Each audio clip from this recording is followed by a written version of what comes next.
India आप तक समाचार, कड़वा लेकिन सच। रतनलाल सी बाफना ज्वेलर्स, जहां विश्वास ही परंपरा है। नमस्कार, मैं हूं आनंद शर्मा और आप देख रहे हैं इंडिया अब तक समाचार। सिंधी समाज की ओर से एक बहुत ही बड़ा प्रोग्राम का आयोजन किया जा रहा है। क्या है ये प्रोग्राम, इसी की जानकारी लेने के लिए हम आज आए हुए हैं ऐसी शख्सियत के पास जो विश्व Sindhi Hindu foundation of association के राष्ट्रीय अध्यक्ष हैं। जी हाँ, हम बात कर रहे हैं डॉक्टर गुरुमुख जगवानी जी की, जो विधायक तो रह ही चुके हैं। इनके पास इतने बड़े बड़े पद हैं जो खुद हम लोगों को याद नहीं रहते, शायद उनको याद रहते होंगे कि नहीं, वो इन्हीं से पूछेंगे। सर, सबसे पहले तो आपको बहुत बहुत बधाई कि आपने ये जो फाउंडेशन बनाया है, इसके जरिए एक और बड़ा प्रोग्राम आयोजित कर रहे हैं। हमारे दर्शक ये जानना चाहेंगे सर कि ये एसोसिएशन जो है आपने, तो सिंधी एसोसिएशन तो बहुत मैंने सुना था, ये फाउंडेशन आपने एसोसिएशन का फाउंडेशन बनाने का उद्देश्य क्या? धन्यवाद आनंद जी। सबसे पहले तो मैं अपने सब सिंधी भाइयों को सचो सतराम आयोलाल कयो झूलेलाल और जय श्री राम बोलता हूँ। आपने एक बहुत अच्छा सवाल पूछा है कि हमने ये फाउंडेशन क्या बनाया है। इस फाउंडेशन की स्थापना 2024 7 मई को बम्बई के अंदर हमारे सदगुरु साईं साधुराम साहब के हाथों से इसका स्थापना हुआ था। इसका उद्देश्य संस्था का ये था कि जितनी भी हिंदुस्तान के अंदर और वर्ल्ड के अंदर भारत माता की जितनी भी छोटी छोटी संस्थाएं हैं, जो कोई रजिस्टर्ड है, कोई नहीं है, कोई पंचायत से हैं, तो उन सब के लिए एक शेल्टर हाउस अम्ब्रेला टाइप एक फाउंडेशन बनानी चाहिए जिसकी ये सब मेंबर होंगी। ये छोटी छोटी संस्थाएं सब मेंबर होंगी और उस संस्था का काम ये रहेगा कि वो पूरी गवर्नमेंट ऑफ इंडिया से जो सेंट्रल की डिमांड्स हैं, वो सेंट्रल की डिमांड्स के लिए बात करेगी। और क्योंकि हमारे पास कोई स्टेट नहीं है, हमारे को बहुत से मसाइल हैं हर जगह, तो हम लोग जो कॉमन मसाइल हैं समाज के, गवर्नमेंट ऑफ इंडिया से जो हैं उनसे बात करके उसको सॉल्व करने की ये संस्था के माध्यम से कोशिश करेंगे। सर, एक और सवाल ये है कि अभी 23 तारीख को जो प्रोग्राम हो रहा है उसकी रूपरेखा क्या है और क्यों आयोजित किया गया है? ये प्रोग्राम का जो आयोजन किया गया है, ये पूरा हमारे हिंदुस्तान के जितने भी हमारे मेंबर्स हैं, जितनी एसोसिएशंस हैं। पहली बात तो ये वाहिद संस्था है जो गवर्नमेंट ऑफ इंडिया के पास रजिस्टर्ड है, पूरी तरीके से रजिस्टर्ड किया है। इसके अंदर जितनी संस्थाएं होंगे उनके 2-2 मेंबर संस्थाएं हमको देंगी, हम उनको उसका एसोसिएशन का मेंबर करेंगे। और जो भी गवर्नमेंट ऑफ इंडिया से बात करनी होगी तो सब यूनिवर्सली करेंगे। तो सब ने डिसाइड किया कि जिस CAA का बिल हमारे लिए माननीय मोदी साहब, भारत सरकार बीजेपी की तरफ से पास हुआ, उसका अभिनंदन करने के लिए इस प्रोग्राम का आयोजन किया गया है। इस प्रोग्राम में उन लोगों को भी बुलाया गया है जिनको CAA के माध्यम से बेनिफिट मिला है, नंबर 1। उसके अलावा जो हमारी डिमांड्स या मांगे, क्योंकि हमारे पास स्टेट नहीं है, तो हम लोगों ने माननीय राजनाथ सिंह से, माननीय गजेंद्र सिंह शेखावत से 1 महीना पहले मुलाकात की थी और हमने उनको बताया था कि 26 जनवरी को जैसे झांकी निकलती है, तो हमारे लिए भी झांकी में कहीं जगह होनी चाहिए कि सिंधी समाज भी हिंदुस्तान में रहता है। तो उन्होंने बताया कि भाई देखिए, आपके पास स्टेट नहीं है तो यह स्टेट की झांकी होती है, पर सांस्कृतिक विभाग ऐसा विभाग है जो पूरी संस्कृति को एक टेबलो निकालता है।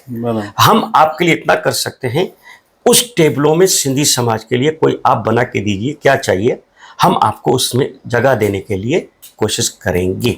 तो सबसे बड़ी ये जो प्रोग्राम है उसके अंदर यही डिमांड है कि 26 जनवरी को भारतीय सरकार की तरफ से जो सांस्कृतिक विभाग की झांकी निकलती है, उसके अंदर हमारे सिंधी समाज का कोई ना कोई एक प्रतिनिधि के रूप में दिखाना चाहिए।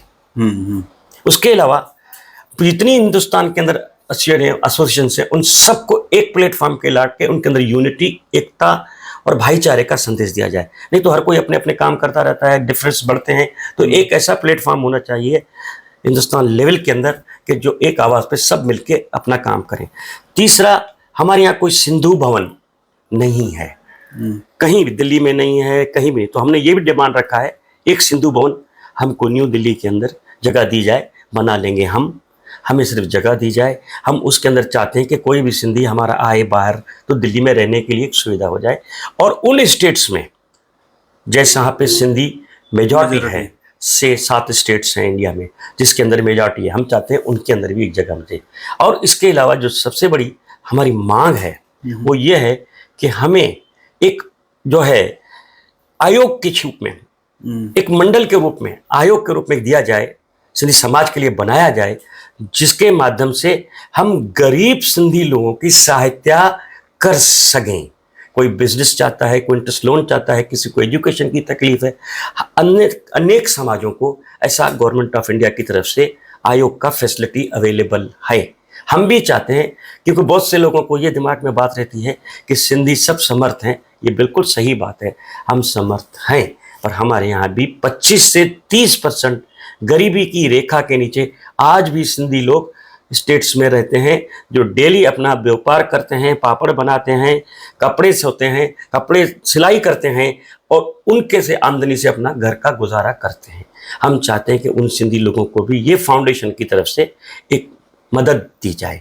इसके अलावा सिंधी भवन हो गया, चैनल, सिंधी चैनल, हमारे पास सिंधी कोई चैनल नहीं है, तो हमने सिंधी चैनल की भी मांग भारत सरकार से रखी है, और अनेक ऐसी छोटी छोटी हैं जहाँ पे हम मांग रखेंगे, और उम्मीद करता हूँ कि इसके माध्यम से इसमें पूरे हिंदुस्तान से, बाहर के मुल्कों से भी प्रतिनिधि लोग आ रहे हैं, और उम्मीद करता हूँ कि ये 23 तारीख को आप सबको आए।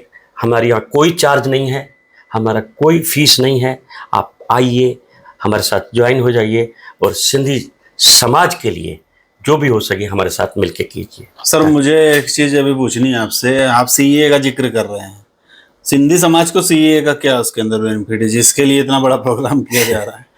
ऐसा है कि 1947 के विभाजन के बाद हम लोग तो वहाँ एक मोतियों की माला की तरह सिंध में रहते थे। विभाजन के बाद माला टूट गई, हम सिंधी लोग बिखर गए। पर एक बात आपको बताऊं आनंद जी, हम जहाँ जहाँ रहे अपने मोहब्बत, प्यार, मेहनत, ईमानदारी से उस भूमि को हमने अपना लिया। हमने ये नहीं कहा कि हम उधर हैं, जो भी स्टेट में रहे। तो उसमें तकलीफ क्या हो गई कि 1958 में एक पैक्ट हुआ था नेहरू जी का और लियाकत जी का, जिसमें उन्होंने कहा था कि जो भी 47 से पहले ग्रेट इंडिया था, तो उसमें से जो भी माइग्रेट होगा इधर से उधर, तो उसको नेशनलिटी दी जाएगी इमीडिएट। लेकिन ये आस्ते आस्ते 5 साल तक का पीरियड का बढ़ गया।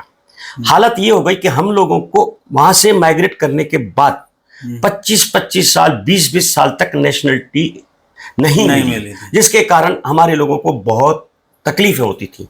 वोटिंग राइट्स नहीं था, कोर्ट में जाने का राइट्स नहीं था, प्रॉपर्टी परचेस करने का राइट्स नहीं था, बिजनेस करने का राइट नहीं था।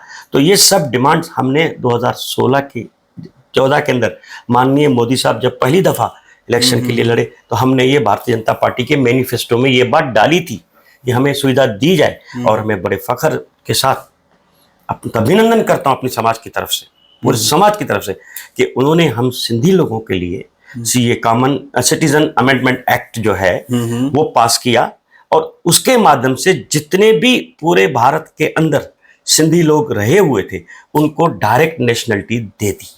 करेक्ट, मतलब ये एक बहुत अच्छा कदम है और इसकी सराहना होनी भी चाहिए।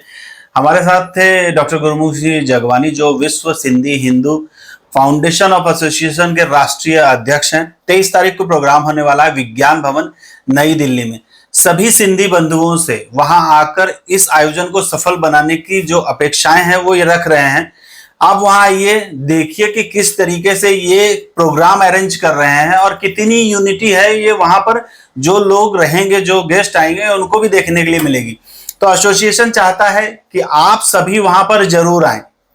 सुविधाएं सारी वहां पर है, एसोसिएशन की तरफ से जो सुविधाएं मिलनी चाहिए प्रॉपर, वो सब कुछ वहां पे मिल रही है। तो आप लोग अगर वहां पर आते हैं तो इस प्रोग्राम की शोभा ही बढ़ेगी।